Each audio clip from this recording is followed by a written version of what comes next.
Trump is heralded around the world by every European country, by Zelensky, by Putin, as the greatest transfigurative person in this war between Russia and Ukraine. The only people not on board in the entire world that still hate him is the Democrat Party. Probably about 20 to 30% of America is the only people that still want war, are rooting against him. Otherwise, Trump's got this. Welcome to Doug in Exile. I hope you'll let me make my case, because this is about the long-lasting change that Trump brings. I know you think this is about the war with Ukraine and Russia. It has far-reaching tentacles. I'll show you them. Thank you guys for commenting, liking, sharing, and of course, subscribing. Got to get me to 1 million subs. Right now, we'll lower it down to about, let's get me to 600,000. But thank you for watching. I really appreciate your time. So I put together this package just for you. Check this out. Here's Trump. This is one of my favorite comments. He talks about theology. I just want to end it. I want to end it. You know, we're not losing American lives. We're not losing American soldiers. We're losing Russian and Ukrainian, mostly soldiers.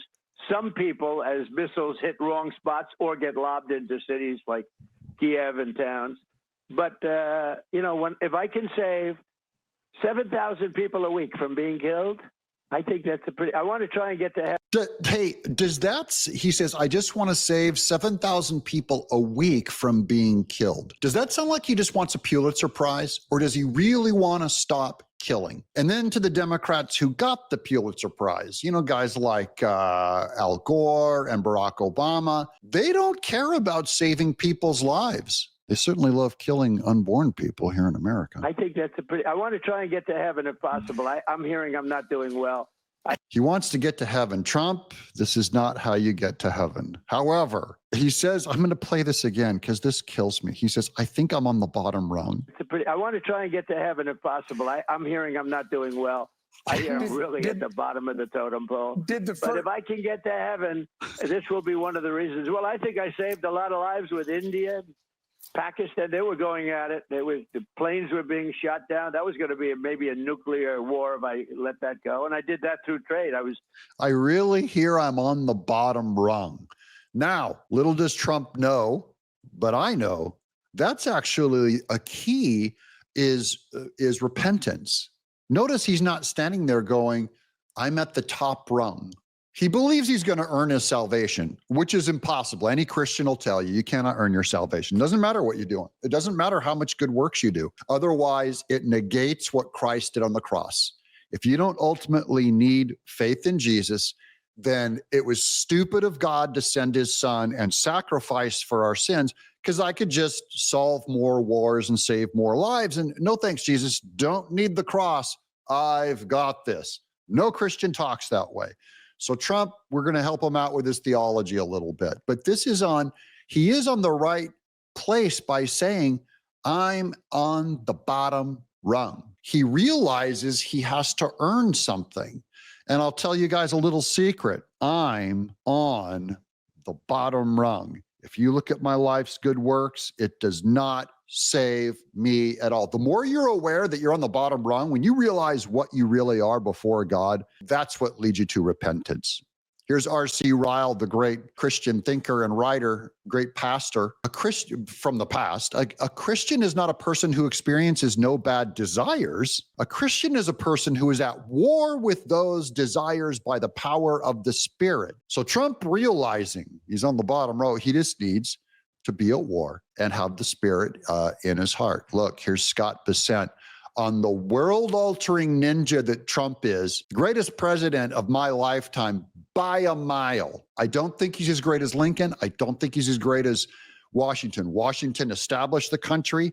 Lincoln saved it from falling apart and basically imploding. Trump saved the world in a different way, because this is a different kind of philosophical civil war that he saved us from. President Zelensky, we had a very good meeting with him and his team in the Oval for about an hour and a half.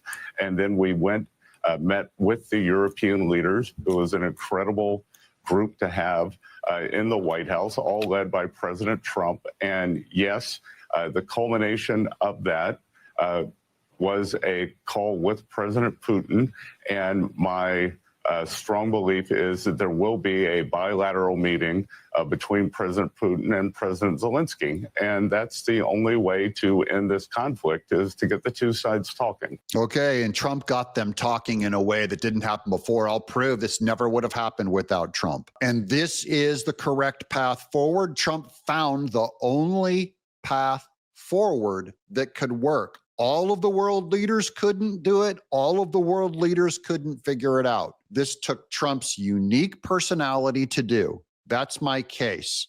There's smarter people than Trump, no one more effective. Here he is with these world leaders around the table. I know yesterday you talked about arranging a meeting to take place in 2 weeks between Putin and Zelensky. Is there an update there, and do you plan to attend? No, I thought I'd do first let them meet. You know, they haven't been exactly best friends. They haven't gotten along very well. And I called President Putin yesterday, and I do have a good relationship, but it, only matters if we get things done. Otherwise, I don't care about the relationship. I do have a good relationship with him, but I want to get things done. I've solved 7 wars. We ended 7 wars. I thought this would be one of the easier ones, and this has turned out to be the toughest one. India, Pakistan. So that's Trump admitting fault. He thought it would be easy when he said all ended in week 1.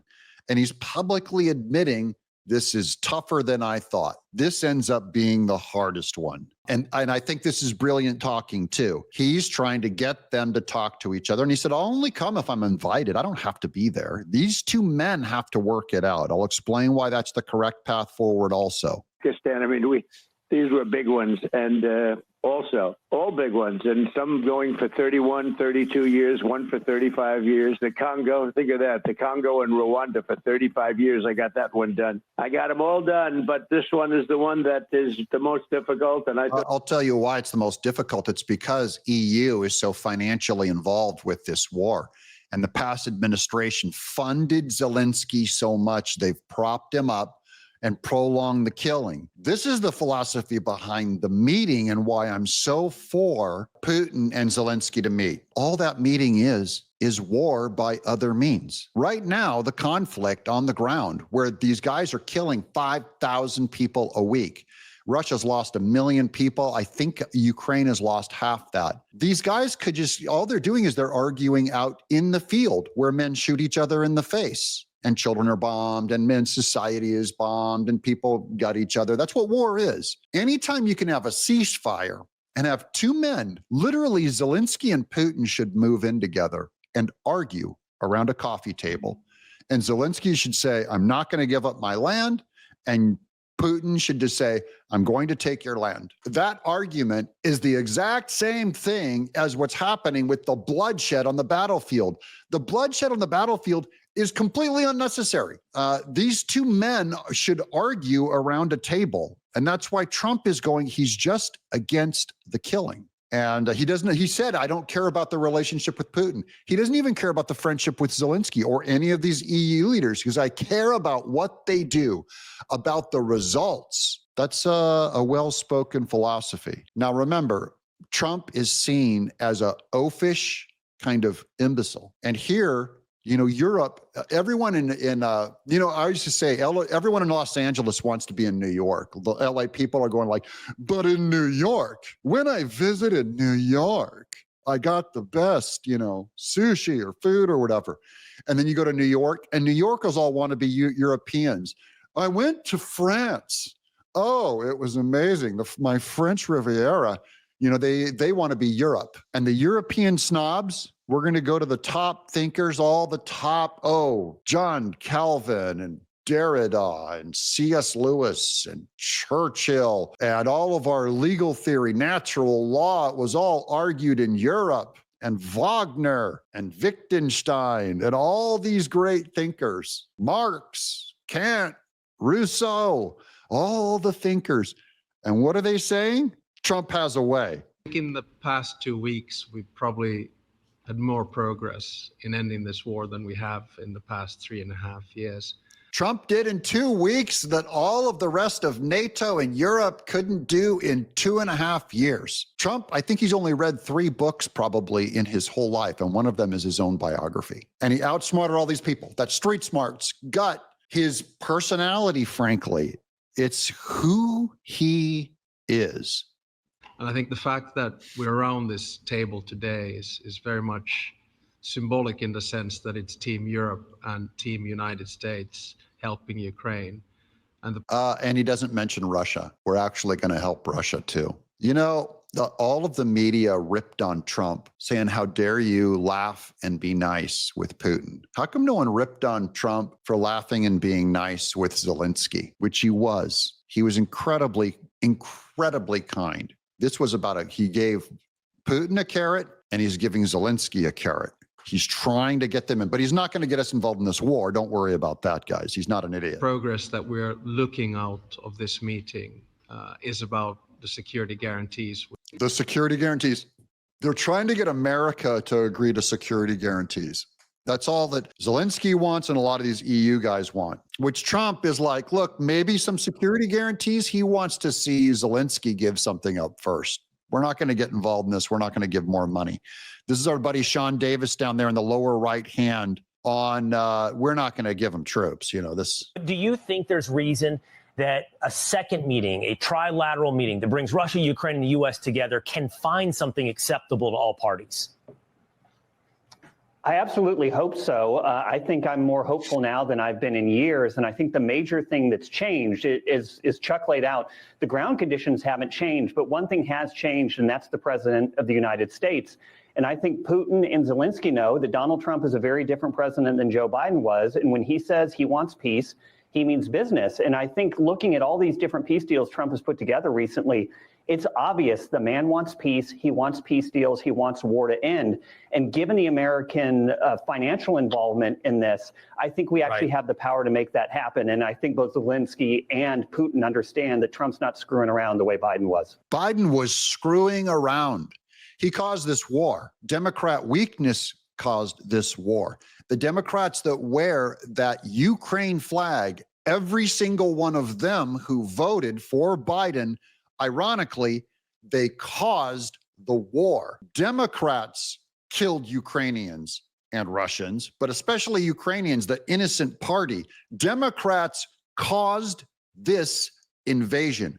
When you have a wolf like Putin out there, you don't put up a weak paper puppet like Joe Biden on the world stage. You did this. You caused war. Like Sean Davis said, this is my favorite quote from him. Nothing on the ground game has changed between Ukraine, Putin in this whole war. The only thing that's changed is Trump is the president now, and the Democrat Party is not involved. By the way, the Republican Party's there, but it's not the old Republican Party of the John Bolton, Paul Ryan, you know, the old guard, okay? They would probably be involved with funding this war. The old rhinos, you know, I don't have a philosophical problem with Republicans or a philosophical problem even with neocons or warmongers. I do have a problem with them being wussies that don't fight. Wussies who will not put their own sons in battle and then want to fund a war. My son's joining the Marines. So all these wussy Republicans, this is Trump. This is a MAGA. Donald Trump Republican is running the party now, and there's a chance for world peace. The world is healing from that cancer that was Biden. Here's lunatic Candace Owens. I just want to show you a little. This is just she's so strange. And, you know, I'll give her a compliment. She's pretty. She's intelligent. She puts on a great show. However, she's wrong. Johan writes, Candace, do you think Trump told you to ease up a little because he knows Macron sells every important French industry to the United States since 2014? Why does it sound like every black helicopter conspiracy theorist? It's like, do you think, you know, Trump told you to back up on him? And then they give this long string of black helicopter secret facts of who's funding who and who's behind it and who manipulated the war machine and the Jews. Everything goes back to this long. Here, I'll do it again. Do you think? A little because he knows Macron sells every important French industry to the United States since. Does Trump know that? I doubt it. No, he doesn't read your same conspiracy website that has you, a mental slave, terrified, believing all these weird powers that be are controlling things behind the scene. And she believes even they control Trump. Listen to this. 2014. I've thought a lot about that. I kind of go back in my mind to that conversation, and I find myself wondering whether or not Trump was being directed by somebody to give me a call, and whether he was being honest with me, if it was really coming from him, if it was coming from higher up. What higher up is controlling Trump, Candace Owens, you imbecile? Can you believe this? I have to wonder if Trump told me to lighten up because he thought it, or because someone higher up than him is telling him to tell me to lighten up, someone who really controls him. Does Trump look terrified to you? He met with Putin and chummed it up with a guy. He met with Zelensky. He took a bullet to the ear and stood up and said, fight. Who exactly is Trump so afraid of that he's doing what they say and taking their messages and obeying them?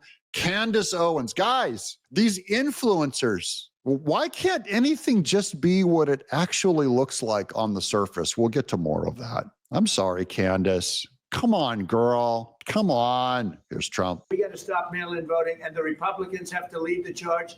The Democrats want it because they have horrible policy. If you have mail-in voting, you're not going to have many Democrats get elected. That's bigger than anything having to do with redistricting, believe. Whoa, whoa, whoa. Trump is giving us, I got a message loud and clear, boss. Loud and clear. He goes, we're going to end mail-in voting. It is more important, more influential than redistricting. So that's what he says. I'm not saying that that's what he says. It's more influential than redistricting. I might disagree with him and think that redistricting is actually more important. You control that census and all that, limiting mail-in voting. I mean, what would be more influential would be if he could convince all Republicans to do mail-in voting. But I agree what he says, that the mail-in voting system that we use is a lie. That is, it's supposed to be for military to mail their vote in, for Trump, who's a political leader out of town, to mail his vote in, for people who are handicapped or impaired and can't reach a voting booth. Yes, you can mail your vote in. It's not made for you to say, I can't show up on election day, I don't wanna, or I can't get the time off work. That's not what mail-in voting should be for. So he's right on that. Here he is on redistricting, just to prove that he didn't fully abandon the topic here. Republican state this is Trump on Twitter. Republican state legislators in the great state of Texas, which I love, won big 3 times, including with 6.4 million votes in 2024, by far the most votes in history, just introduced a bill for the one big beautiful congressional map. Thank you to Governor Greg Abbott, Lieutenant Governor Dan Patrick, Speaker Dustin Burrows, and the state legislature for your great work. It is wonderful to see Republicans everywhere standing up to save our country. It is one of the most popular initiatives I've ever supported. Republicans love watching us fight for a great cause. Please pass this map ASAP. Thank you, Texas. Make America great again. There's the new congressional map. Look at there's a little blue corner here, little blue corner in the middle, on the right, and up here in Austin. All done. Pass the map, guys. This is Tulsi Gabbard. This is more on the far-reaching tentacles of that move with Trump. She says, over the past few months, I've been working closely with our partners in the UK, alongside with President of the United States and VP Vance, to ensure America's private data remains private and our constitutional rights and civil liberties are protected. See, UK has allowed Apple to put a backdoor spy campaign on American citizens. This has to do with Trump being with Keir Starmer and Europe in those negotiations with Zelensky. He brought them closer. They want to work with us. And now Tulsi Gabbard has an excuse to go back to UK and say, how about you remove that back door that allows Apple to spy on American citizens in UK? As a result, the UK has agreed to drop its mandate for Apple. So remember, oh man, this is so amazing. Drop its mandate for Apple to provide a back door that would have enabled access to the protected, encrypted data of American citizens and encroached on our civil liberties. Apple, Tim Cook, we've seen him meet with Trump. I showed you guys a video a year ago. Tim Cook was sitting with Trump in Europe saying, hey, can you get Europe off my back, off of Apple's back? They're all over us like flies on chocolate. They're making us put this back door in the iPhone that's going to allow them to spy, or they're saying it's going to be illegal for Apple, or they're going to fine us every day. They were fining Apple hundreds of millions of dollars. That's how UK, funds itself. And Trump, through Tulsi Gabbard, just now got UK to back off of Apple, putting the back door into spying. See how this works? Our relationships, Trump's relationships are all working. I'm going to show you. This is some posturing. You can look at the posture on this. This is term 1 for Trump on the left versus term 2 for Trump. Fully in control now. The world is out his command. So look at this. This is Trump in his first administration. You can see Bolton over his head. Look at that hack, washed up, gone, working against Trump the whole time. He's got Germany there, Japan, all around him. Look at Trump with his arms crossed. They're all disrespectful posture, bossing him around. Now look at him today. There he is behind his desk. There's the head of Italy, Germany. There's Marco Rubio in the background. Here's Caroline Leavitt's in the little throne seat looking directly across from him. Pete Hegseth, J.D. Vance there on the couch, Macron. This is the dude from Finland actually taking notes. Good man, you should be taking notes on how to run your country. Zelensky, Trump is wielding the world like an orchestra. No American troops, though, guys. Don't you worry. Trump's going to make a promise here. What kind of assurances do you feel like you have that going forward and, past this Trump administration, it won't be American boots on the ground defending that border?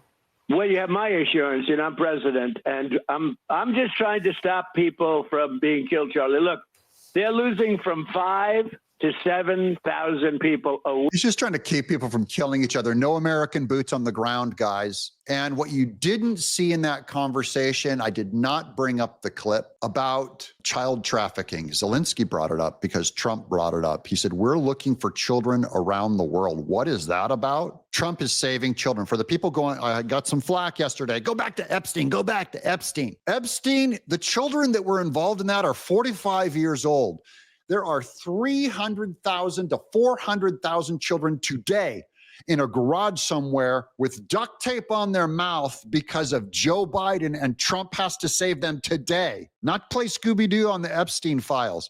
I care a lot about child trafficking. So does Trump. We're going to stop it, and Tom Homan's after them. Look, here's Donald Trump. Ursula von der Leyen, the distinguished and highly respected president of the European Commission, and I have been discussing the massive worldwide problem of missing children. This is likewise a big subject with my wife, Melania, that note that she sent to Putin. It is a subject at the top of all lists, and the world will look together to solve it, hopefully bringing them home to their families. Top of all lists, that means it puts it even above redistricting or mail-in ballots. Find those missing children around the world now. They're being abused now. Not in a secret satanic rituals under the White House, you lunatics. Quit reading those websites. Common slavery owned by people, 300,000 of them now. We've seen, as you know, 500,000 children trafficked over a 4-year period in the United States. This administration is going to investigate every instance of child trafficking, labor trafficking, sex trafficking, child smuggling, and all the attendant crimes involved in that. And our message to everyone in the country is to cooperate fully with Immigration and Customs Enforcement so that we can end the scourge of child trafficking and child abuse that has been endemic these last 4 years. Something that you should have that you haven't reported. As you know, 300,000 children are missing, right? 300,000 under Biden. We've already gotten back 10,000 of those children, and we have a lot more planned to come back. We're getting them back by the thousands, but 300,000, and we've, as of this morning, over 10,000. That's Trump tweeted that yesterday about 10,000 missing children they found. He said yesterday, find those 500,000 children right now. He did not post once about Epstein files. Guys, get on topic. This is yesterday. This is where MAGA's going. We're saving children now. If you care about child trafficking, end it now. And finally, I'm going to end on a happier note. I'm tired of yelling at you guys. Sorry about that. I'm angry. Here's Laura Ingraham. I'm angry because you're being lied to. That's what makes me angry. People are lying to you and they're getting you off topic, which is doing what the Democrats want. I want us to help Trump and Pambondi and Kash Patel turn this country around now. It's in trouble, guys. It's do or die. It's go time. Cut the gloves off. Here's Trump giving an amazing compliment from the Italian lady, Melania. Thank you very much, Donald, Mr. President, for hosting us today in this important meeting. And I think it is an important day, a new phase after 3 years and a half that we didn't see any kind of sign from the Russian side that there was a willing for dialogue. So something is changing, something has changed thanks to you. Thanks also to the stalling in the battlefield, which was achieved with the bravery of Ukrainians and with the unity that we all provided to Ukraine.